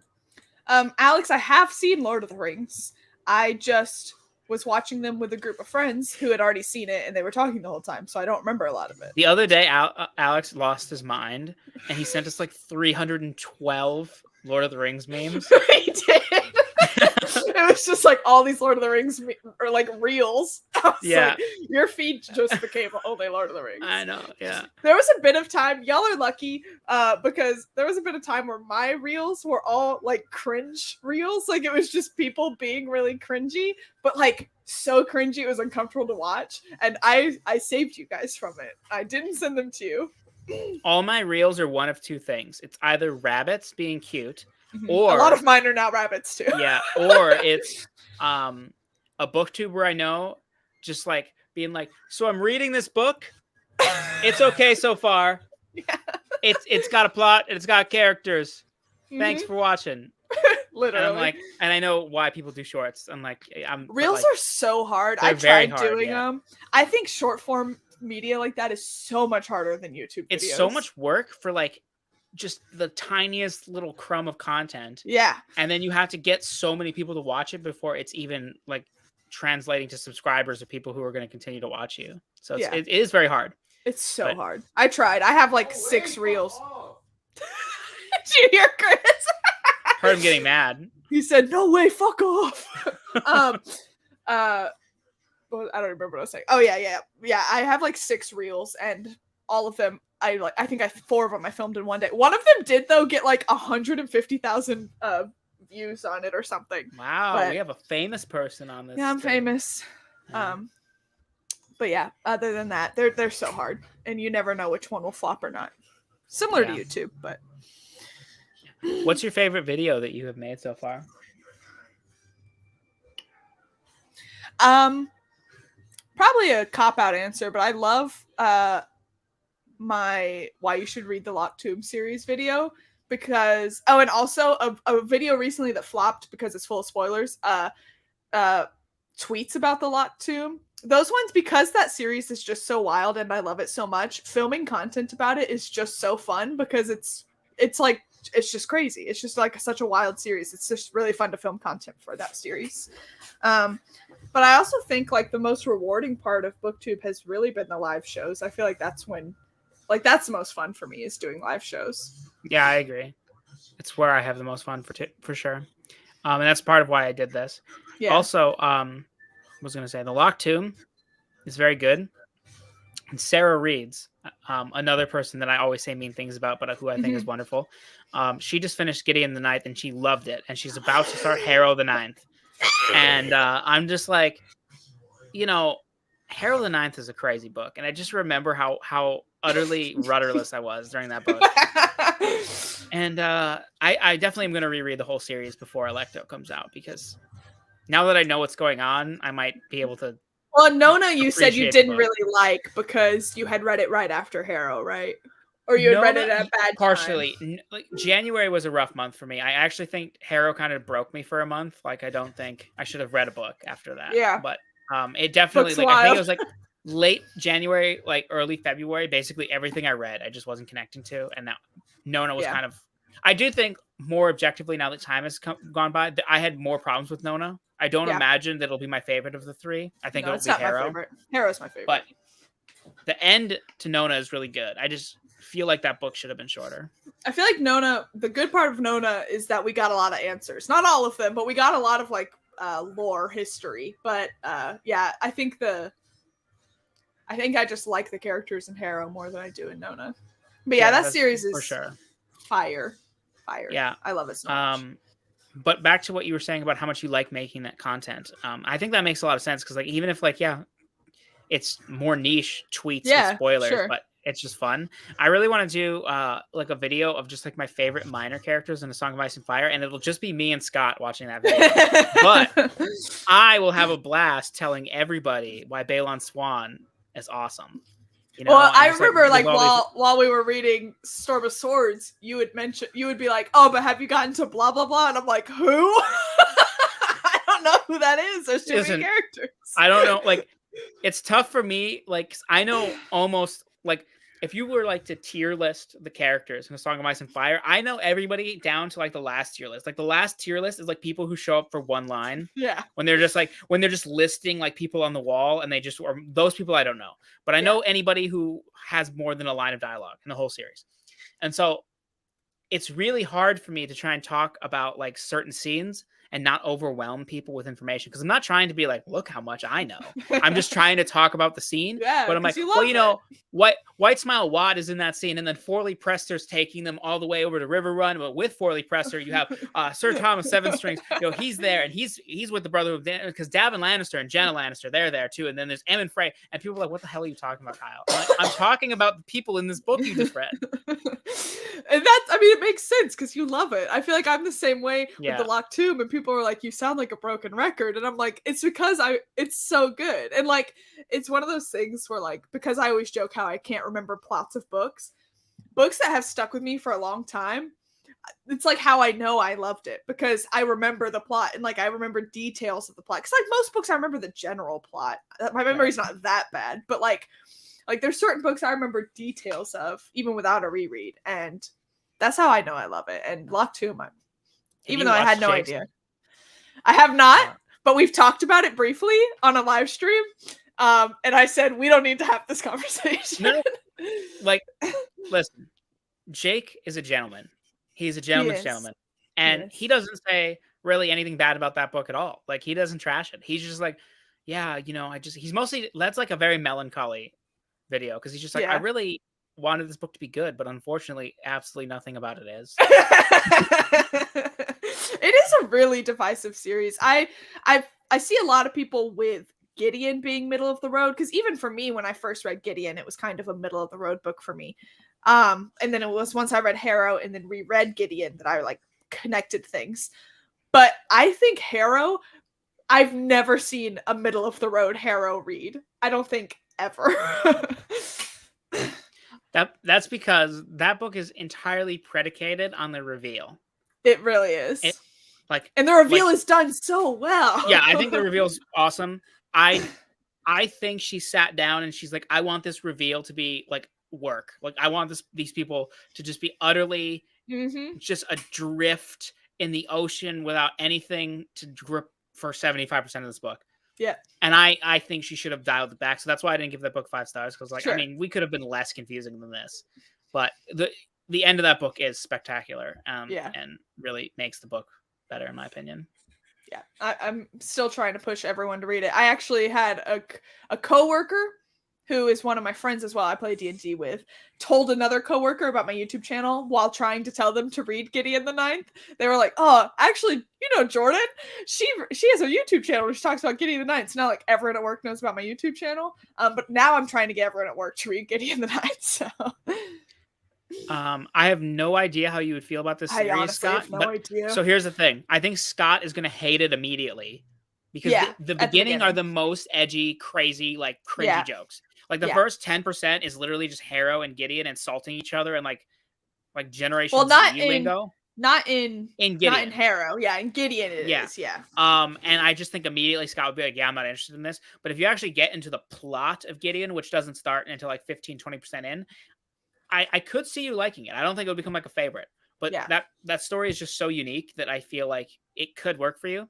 And then that's Harrow, why it's so hard to impossible. recommend it, I feel like, because there's really not a lot of comparisons to it. And it's just like that's true. Maybe I just have to get all the old dudes I work with to read Gideon the Ninth.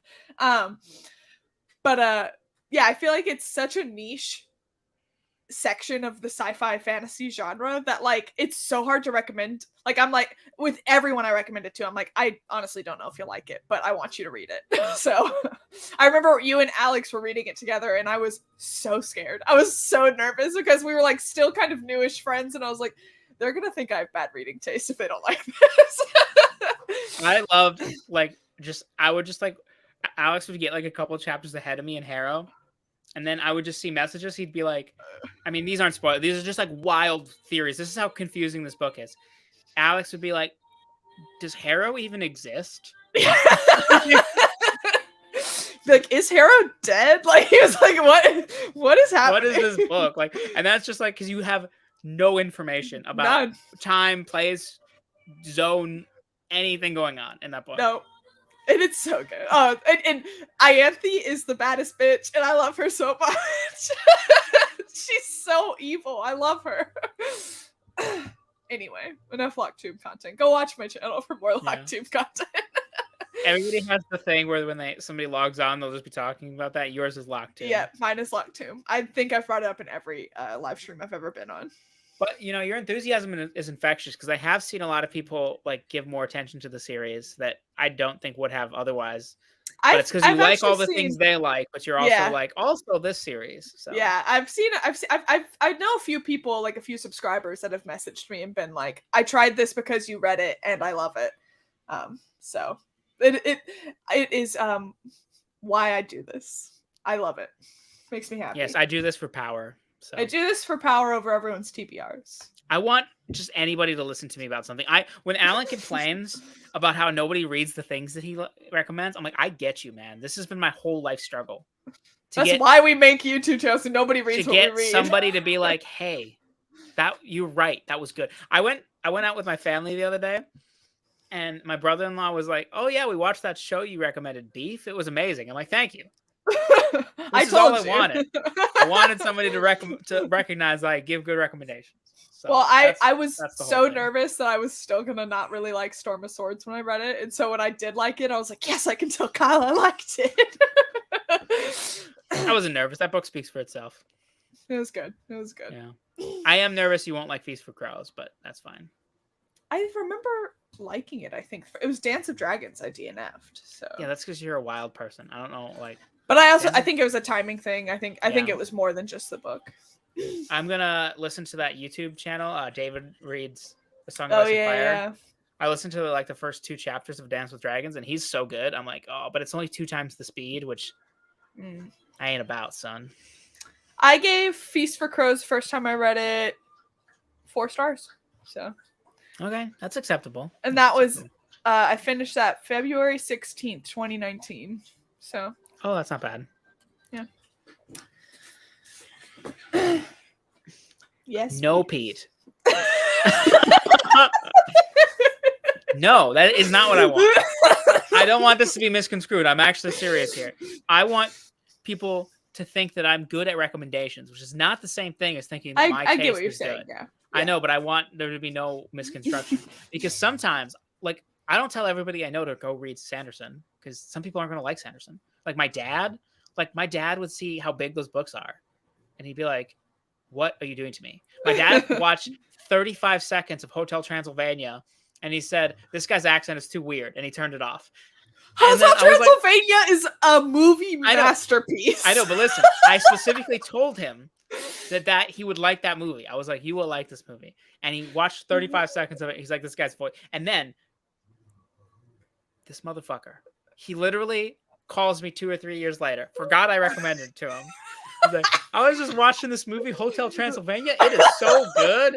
I think I'm gonna restart it and watch it again. I was like, I hate you. Yeah. Dad, so that's divorced. really it.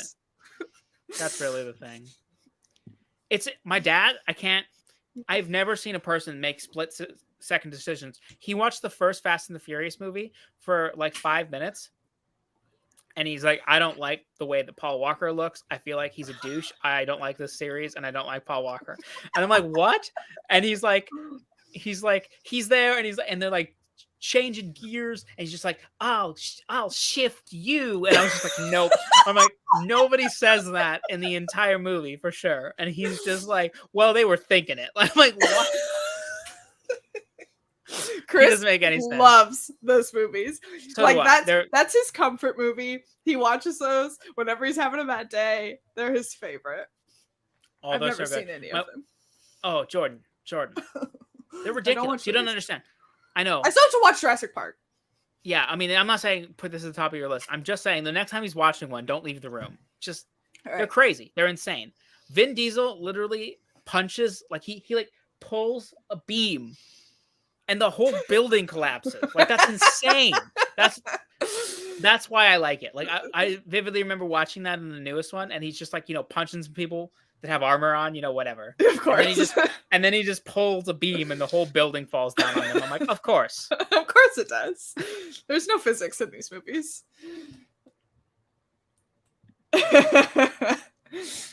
My dad is insane. When I used to post on Facebook more, I would consistently post things my dad would say, just like stories. And people would come up to me, like literally, this is like when I was like 18, 19 years old. And people would come up to me at like the bar, like the nightclub, because I would go to the nightclub with my friends. And people I barely talked to would come up to me and be like, dude, that last story. They'd be drunk. They'd be like, dude, that last story about your dad, bro. Hilarious, bro. And then like I stopped using Facebook as much, so I didn't post them anymore. And people would be like, what's going on with your dad, bro? You got it, Pete. That's exactly what happened. Vin Diesel's like, if I take the keystone out of this arch, the whole arch will collapse. I know this from architecture. Okay, I'm actually very hungry. And unlike you, I have not been eating during this stream. I've had like 3 bites. I'm starving. Oh, okay. In that case, we are going to finish this up. I'd like to thank everybody who came into the chat for everybody. For last minute. We managed to have some great conversation. So I really appreciate it. And of course, thank you to Jordan for being my first guest. She is a wonderful person, a wonderful friend. Her book tastes are fantastic. And you should go check her out if you haven't. Other than that, see you guys next time. Thank you, everybody. Thanks, Kyle. Slow.